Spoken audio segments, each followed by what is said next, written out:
नमस्कार. कवी ग्रेस यांच्या संध्याकाळच्या कविता यामधला जो भाग 2 आहे चंद्रधून, यातली क्रमांक 5 भगवंत ही कविता आज आपण बघणार आहोत. भगवंत. ही चंद्र उदयिनी वेळा घननीळ काठ मेघांचे भरतीच्या क्षितिजावरुनी घर दूर जसे सजणाचे. तू उभी अधोमुख येथे निद्रेचा उधळण जोग गर्भात धरित्रीच्याही ये जशी फुलांना जाग. बहरात दुःख अनवाणी की पैलथडीची रात माझाच स्पर्श सर्पाचा अमृतमय माझे हात. अंधार कडेवर घेऊन हे कोण रडाया आले दृष्टीत अरण्यामधले मातीचे चंदन ओले. तरी तुझ्या कुशीचा रंग शरीरावर माझ्या उमटे की चिंब अभंगामधला भगवंत स्मृतीवर दाटे. मग कविता अशा वेळी सुरू होतीये जेव्हा चंद्र उगवतोय, ढगांचे काठ निळे झालेत, समुद्राला भरती आलीये. ठीक आहे. ही चंद्र उदयिनी वेळा म्हणजे काय की आकाशामध्ये चंद्र उगवतोय, ढगांचे काठ निळे झालेत, समुद्राला भरती आलीये आणि या अथांग क्षितिजाकडे पाहताना कवीला असा भास होतोय की तिकडे दूर कुठेतरी सजनाचे, ईश्वराचे किंवा त्याच्या प्रेयसीचे असे घर आहे.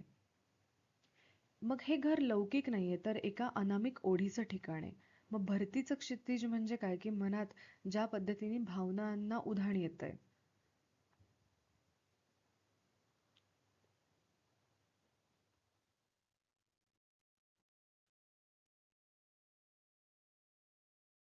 ठीक आहे, त्याचं हे प्रतीक आहे. मग त्यावेळेला कवीला असं वाटतंय की कुठेतरी दूर ईश्वराचं किंवा त्याच्या सजनाचं किंवा प्रिय तमाचं त्याच्या घर आहे. तू उभी अधोमुख येते. मग आता एक स्त्री प्रतिमा समोर येते जी कशी उभी आहे अधोमुख म्हणजे काय की तिचा चेहरा, तिची मान खाली आहे.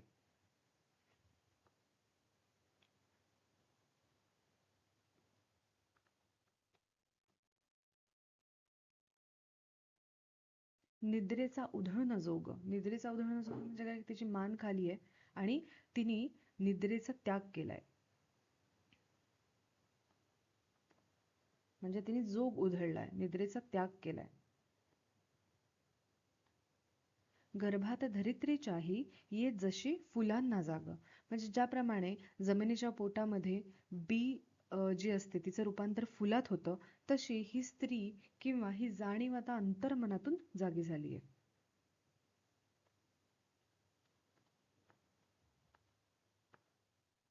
अंतर्मनातून जागी झालेली जाणीव. मग ही जाग येणं म्हणजे काय, तर ती एका आतमधल्या सत्याची जाणीव आहे, म्हणजे आत्मिक सत्याची जाणीव आहे जी कवीला झाली आहे.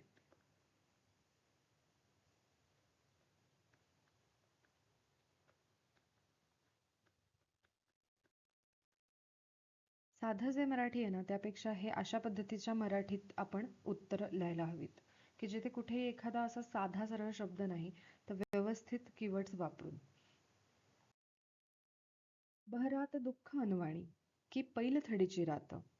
मग आता बघा, जेव्हा दुःख बहारात येतं तेव्हा ते सुंदर असतं असं कवीचा विचार आहे. मग कवी असं विचारतायत की ही जी वेदना आहे बहरात दुःख अनवाणी की पैलथडीची रात. मग पैलथडी म्हणजे काय, तर मृत्यूच्या पलीकडची रात्र.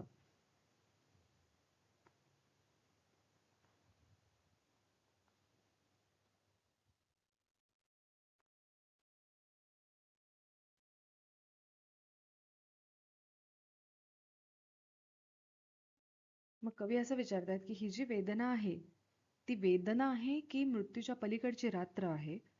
मग माझा स्पर्श सर्पाचा अमृतमय माझे हात. म्हणजे काय की माझा स्पर्श विषारी किंवा मोहक असू शकतो पण माझे हात अमृतमय आहेत. म्हणजे काय, माझं अस्तित्व वेदनादायी आहे पण माझी निर्मिती निर्मिती काय कवींची, तर ते कविता करतात. तर माझं अस्तित्व वेदनादायी आहे, माझं जगणं वेदनादायी आहे. ठीक आहे.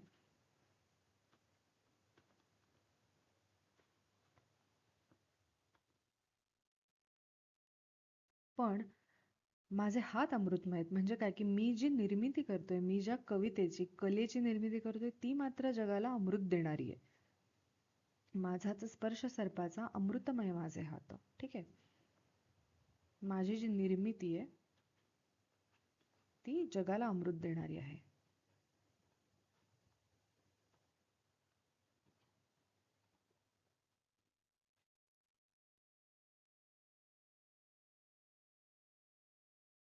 अंधार कडेवर घेऊन हे कोण रडाया आले. मग आता अतिशय करुण अशी भावना काय आहे, की अंधाराला लहान बाळासारखं कडेवर घेऊन कोण रडत आलंय असं कवी विचारतायत.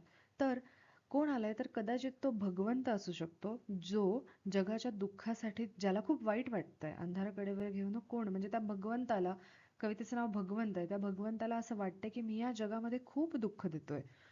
तर मग अंधारात जेव्हा येतो तेव्हा तो भगवंत येतो आणि कवीच्या नजरेमध्ये दृष्टीत अरण्यामधले मातीचे चंदन ओले, म्हणजे कवीच्या नजरेमध्ये अरण्यामधल्या ह्या ज्या ओल्या मातीचा सुगंध आहे तो चंदनासारखा आहे.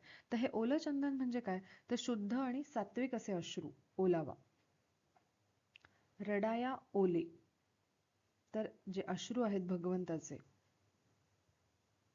ते शुद्ध आणि सात्विक आहेत.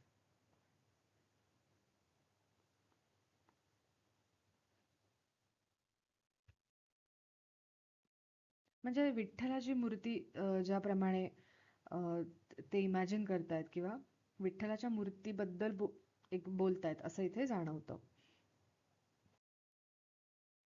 तरी तुझ्या कुशीचा रंग शरीरावर माझ्या उमटे. मग शेवटच्या ओळीमध्ये कवी असं म्हणतात, की तू जवळ नसताना पण तुझ्या अस्तित्वाचा, म्हणजे काय, कुशीचा रंग माझ्या शरीरावर उमटलाय. म्हणजे की भगवंत माझ्या समोर नाहीये, पण त्याच्या भक्तीने मी त्याची भक्ती ही पूर्ण माझ्या मनात आहे.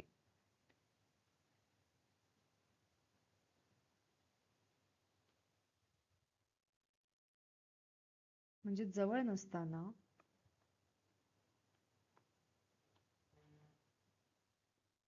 भगवंताचे फक्त अस्तित्व जाणवणे.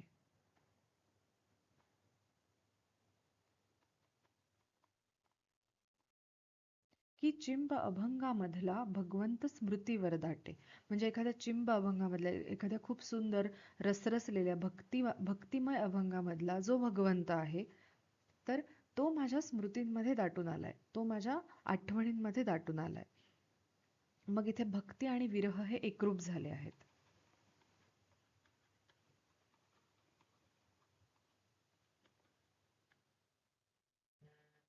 म्हणजे एखाद्या वारकरी संताला भासणारी जी विठ्ठलाची भक्ती आहे, तर त्या पद्धतीने हे आपल्या समोर येतं.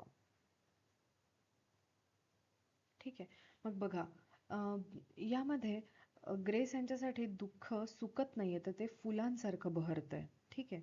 त्यानंतर स्पर्श सर्पाचा आहे पण हात अमृतमय, म्हणजे काय, की हेच कलावंताच्या जीवनाचं सत्य, की कलावंत स्वतः जळत असतो, म्हणजे तो स्वतःला विष म्हणतो, पण जगाला मात्र तो प्रकाश देतो, म्हणजे जगाला तो अमृत देतो. आणि ह्या पूर्ण कवितेत एका अभंगाची अनुभूती आहे, कारण की ग्रेस यांनी भगवंत या शब्दाला अभंग या शब्दाशी जोडलं आहे. आणि अभंग म्हणजे काय, तर भंग न पावणारं, म्हणजे ईश्वराची जी स्मृती आहे ती एखाद्या चिंब भिजलेल्या अभंगासारखी आहे, जी माणसाला ओलचिंब करून टाकते. तर अशा प्रकारची ही कविता आहे. ठीक आहे. धन्यवाद.